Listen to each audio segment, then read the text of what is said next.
Hello everyone, I am Priyanka Gaur. Welcome back to my channel learning with pace. आज हम लोग English pedagogy में kinds of language पढ़ेंगे और इसमें कुछ एक क्वेश्चन ऐसे हैं जो सीटेट एंड अदर टेट में बहुत बार पूछे गए हैं और वो भी क्वेश्चंस मैं आपको यहाँ पर बताऊंगी और ये भी समझाऊंगी कि क्वेश्चंस कैसे पूछे जाएंगे यहाँ से। ठीक है, तो शुरू करते हैं हमारा टॉपिक।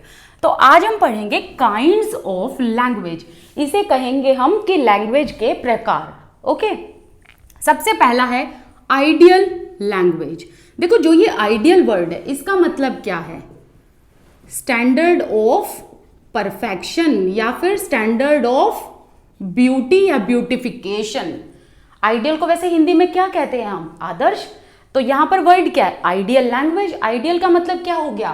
परफेक्शन या ब्यूटी। सो दैट मीन्स कि एक भाषा को ऐसे यूज करना कि उसमें ब्यूटिफिकेशन दिखाई जाए या उसमें परफेक्शन दिखाया जाए। ठीक है, तो ऐसी लैंग्वेज को ना हम लिटरेरी लैंग्वेज भी कहते हैं। ज्यादातर लिटरेचर में ऐसी लैंग्वेज का यूज किया जाता है एंड इसे फिगरेटिव लैंग्वेज भी कहते हैं। ठीक है, अब देखो, ये जो लैंग्वेज होती है आइडियल लैंग्वेज, ये किसी स्पेसिफिक एरिया में ही यूज की जाती है। एरिया इन द सेंस, कोई मैं यहाँ पर एरिया का नाम नहीं बता रही, कहने का मतलब है कि मतलब कहीं कहीं लिमिटेड जगह पर यूज की जाती है। जैसे कि ज्यादातर ना ये राइटर्स, ऑथर्स, पोइट, इन सब के द्वारा यूज की जाती है। जब राइटर्स अपनी राइटिंग लिखते हैं, राइटिंग को क्या कहेंगे? कंपोजिशंस। सो जब वो अपनी कंपोजिशंस लिखते हैं ना, तो वो आइडियल लैंग्वेज का यूज करते हैं ताकि उनकी कंपोजिशन में एक परफेक्शन दिखे। राइट? जब राइटर्स कुछ भी लिखते हैं, कुछ भी राइटिंग लिखते हैं, तो वो हमेशा आइडियल लैंग्वेज का यूज करते हैं ताकि उनकी राइटिंग और ज्यादा सुंदर दिखे, उसमें एक परफेक्शन दिखे। ठीक है, इसी के अलावा एक और क्वेश्चन ये आ जाता है कि क्या सिर्फ राइटर्स ही इसे यूज करते हैं? नहीं, कोई स्पीकर है जिसको सभी फिगरेटिव स्पीच का नॉलेज है, राइट, फॉर्म ऑफ फिगर्स का जिसको नॉलेज है, वो भी आइडियल लैंग्वेज को यूज कर सकता है, बट कम ही लोग इसको यूज करते हैं। ज्यादातर ये देखा गया है कि राइटर्स एंड जो लिटरेचर से बिलोंग करते हैं वही ज्यादातर ऐसी लैंग्वेज का यूज करते हैं। जैसे कि वो क्या करते हैं ना कि अपनी राइटिंग में ना फिगरेटिव लैंग्वेज का यूज करते हैं। जैसे कि सिमिली का यूज करेंगे, मेटाफर का यूज करेंगे, या फिर पर्सोनिफिकेशन का यूज करेंगे, या फिर एलिट्रेशन का यूज करेंगे। वो राइटर पर डिपेंड है कि वो कैसे लिखना चाहता है। ओके, अब देखो, सिमिली, मेटाफर, पर्सोनिफिकेशन, एलिट्रेशन, ये तो आपने हिंदी में भी पढ़े होंगे जब हम हिंदी ग्रामर करते हैं। मेटाफर को हिंदी में रूपक कहा जाता है, एलिट्रेशन को अलंकार कहा जाता है। राइट? जब फर्स्ट वर्ड का रेपिटेशन होता है बहुत बार, उसे हम अलंकार कहते हैं ना, उसको इंग्लिश में एलिट्रेशन कहा जाता है। सो ऐसी जो लैंग्वेज है जिसमें ज्यादातर फॉर्म ऑफ फिगर्स का यूज किया जाता है, ऐसी लैंग्वेज को आइडियल लैंग्वेज कहा जाता है। अब देखो, मैं आपके सामने ना एक एग्जाम्पल भी देती हूं। जैसे कि मैंने आपको कहा कैन यू डांस। अब ये तो नॉर्मल हो गया कि कैन यू डांस। ठीक है, ये मैंने आपको नॉर्मल बोल दिया कि मैंने आपसे पूछा कैन यू डांस, क्या आप डांस कर सकते हो? बट अगर मैं आपको कहूं can you dance like monkey, तो अब मैंने यहां पर क्या जोड़ दिया? डांस के बाद मैंने जोड़ा like monkey. So that means मैंने यहां पर आइडियल लैंग्वेज का यूज किया है, क्योंकि मैंने यहां पर लाइक मंकी लिखा। दैट मीन्स ये किसको शो करता है? ये सिमिली को शो करता है। मैंने यहां पर सिमिली का यूज किया। राइट? सो मैं इस चीज को नॉर्मल भी कह सकती थी कैन यू डांस, लेकिन नहीं, मैंने इसमें आइडियल लैंग्वेज का यूज किया। तो मैंने पूछा can you dance like monkey. Okay, so मैंने यहां पर एक सिमिली का यूज कर दिया, एक फॉर्म ऑफ फिगर का यूज मैंने कर दिया। यहां पर मैं इसको इरेज करती हूं, फिर मैं आपको एक और एग्जाम्पल देती हूं।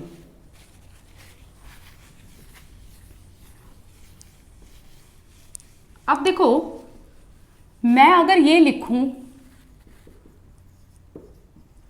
My friend is very good at English,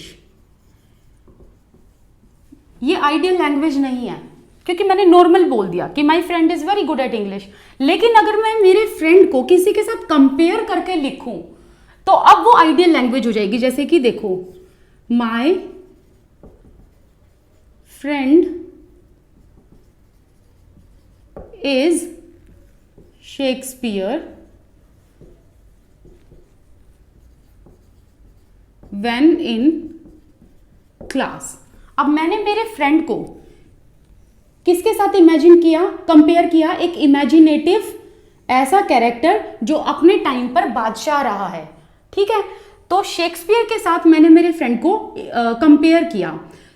जब कंपैरिजन इस तरीके से हो तो इसे कहेंगे मेटाफर।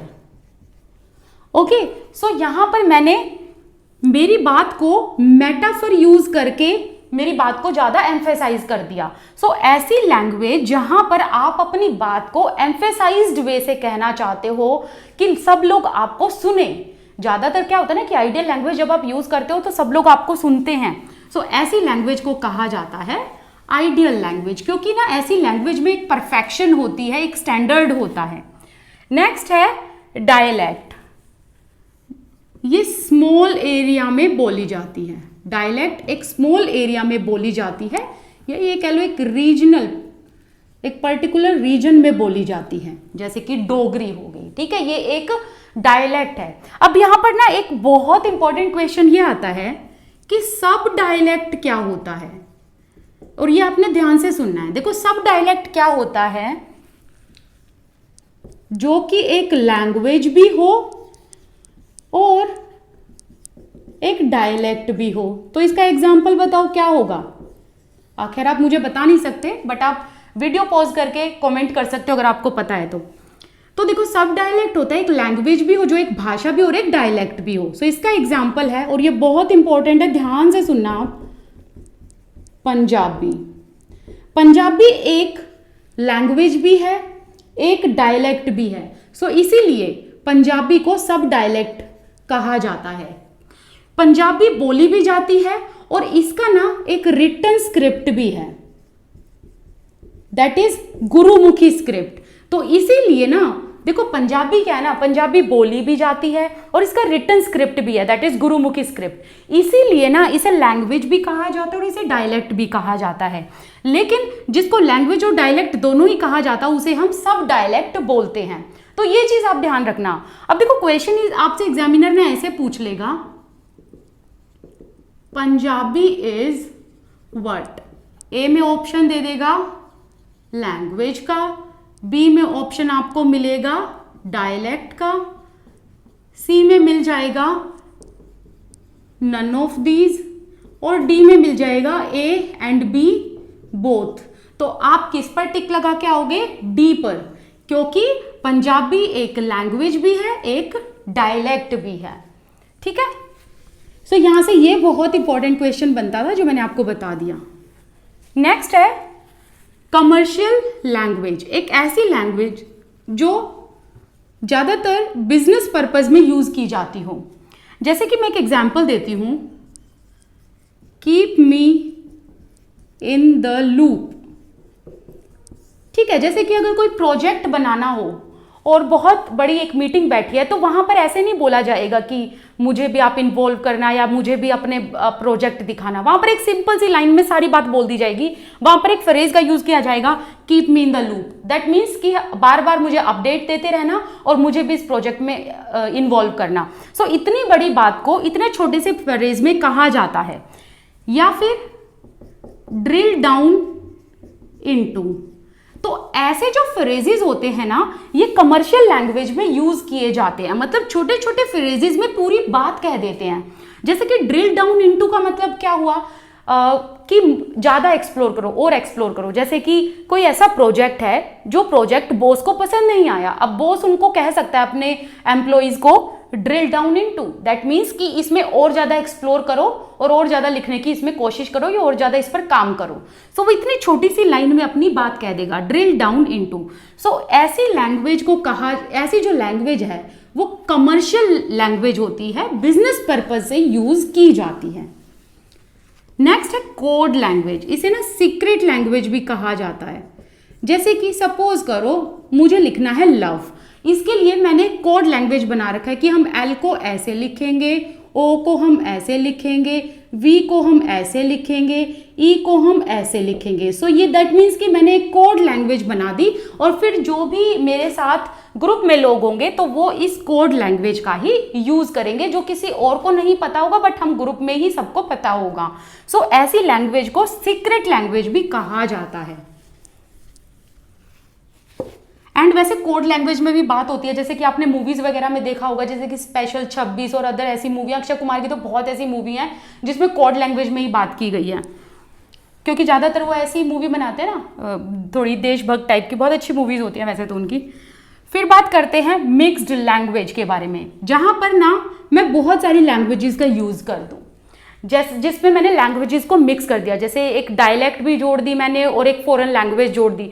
सपोज करो मैं ये बोलूँ कि कल मैं मूवी देखने गई थी but I met my friend, तो यहाँ पर मैंने हिंदी और इंग्लिश दो लैंग्वेज का यूज कर दिया, that means this is mixed language. Okay, जिसे हम वैसे तो इंग्लिश कहते हैं, अगर आपको पता हो तो, हिंदी और इंग्लिश। सो ये it is kind of a mix language. Next है इंटरनेशनल लैंग्वेज। इंटरनेशनल लैंग्वेज जैसे कि फ्रेंच, स्पेनिश, ऐसी लैंग्वेज जो ऑल ओवर द वर्ल्ड बोली जाती हो। English, Hindi also spoken as an international language, it is also as an considered as an international language, right. So Hindi, English, Spanish, Chinese, ये जो languages हैं ये इंटरनेशनल लैंग्वेज होती हैं। अब बात करते हैं मदर टंग की। मदर टंग क्या होती है कि मदर टंग ना